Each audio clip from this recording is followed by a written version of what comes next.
आपला आजचा प्रोजेक्ट आहे जिओ बोर्ड तयार करणे. जिओ बोर्ड तयार करण्यासाठी आपल्याला साहित्य लागणार आहे. त्याच्यामध्ये बघा आपल्याला काय साहित्य लागते, प्लायवूड मटेरियल. बघा Jio board making Jio board material काय लागते आपल्याला, प्लायवूड. प्लायवूड म्हणजे असं लाकूड आणायचंय आणि ते किती लागते आपल्याला, त्याची साईज आहे 10 बाय 10. म्हणजे याच्यापेक्षा थोडस मोठा अंदाज तरी आपण कट करू शकतो किंवा रेडीमेड मिळालं तरी चालते. ते असं साईज घ्यायचं आणि याला आपल्या हँडसॉन काय करायचं, फिनिशिंग द्यायची, शेप द्यायचा व्यवस्थित. त्याच्यानंतर काय करायचं आपल्याला की प्लेन स्क्रूज घ्यायचे. स्क्रूज कसे तर हे अशा प्रकारचे स्क्रूज आहेत. स्क्रूज आहेत. त्याच्यानंतर रबर. रबर तर तुम्हाला माहिती आहे, रबर सांगायची गरज नाही. ते कशासाठी रबर लागणार आहे, शेप देण्यासाठी. त्याच्यानंतर स्केल. स्केल कशासाठी लागणार आहे, मेजरमेंट घेण्यासाठी.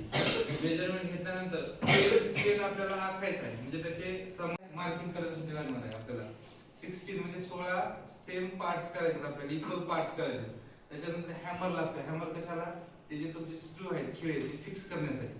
ते फिक्स कसे करायचे तुम्हाला मी त्या प्रोसिजर मध्ये सांगतो. त्याच्यानंतर हॅकसॉ तर माहिती आहे तुम्हाला.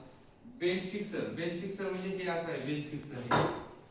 ह्याच्यानं काय करायचं, कशासाठी बेंच फिक्सर लागतो, ते आपलं जे प्लायवूड आहे ते हलू नये जागचं आणि आपल्याला फिक्स मेजरमेंट घेता येतील आणि कटिंग करता येईल म्हणून आपल्याला काय करायचं, बेंच फिक्सर लागतो. त्याच्यानंतर आता बघा आपल्याला ऍक्च्युअल प्रोसिजर बघायची आहे. एक प्लायवूड घ्यायचा एवढा. हा किती आहे, साधारणतः आपण 10 बाय 10 चा घेऊ. ठीक आहे.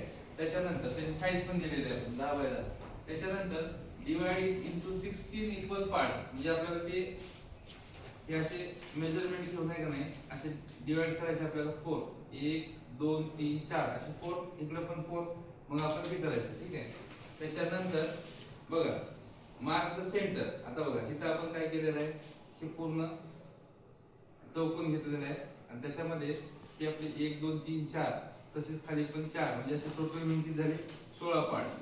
4 4 4 4 झाले, हे 16 पार्ट्स केलेले आहेत. आता स्क्रू फिक्स करताना एक काळजी घ्यायची, फक्त स्क्रू कुठेही फिक्स करायचे नाही. तर आपल्याला 9 स्क्रू लागणार आहेत, फक्त 9 स्क्रूज. ते खिळे आपले प्लेन पाहिजे एकदम आणि ते कुठं सेंटरला, इथं आपण मार्किंग केलेलं आहे बघा.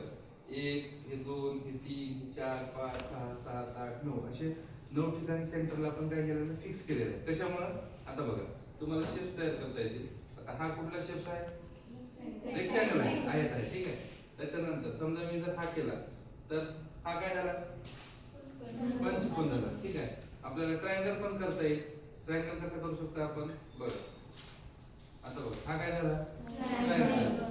त्याच्यानंतर हा काय झाला, स्क्वेअर झाला किंवा आपण त्याला चौकोन म्हणू शकतो. तर हे आपल्याला व्हेरियस टाइप्स ऑफ शेप्स शिकवण्यासाठी, म्हणजे तुम्हाला समजण्यासाठी वर्गामध्ये आपण याचा वापर करू शकतो.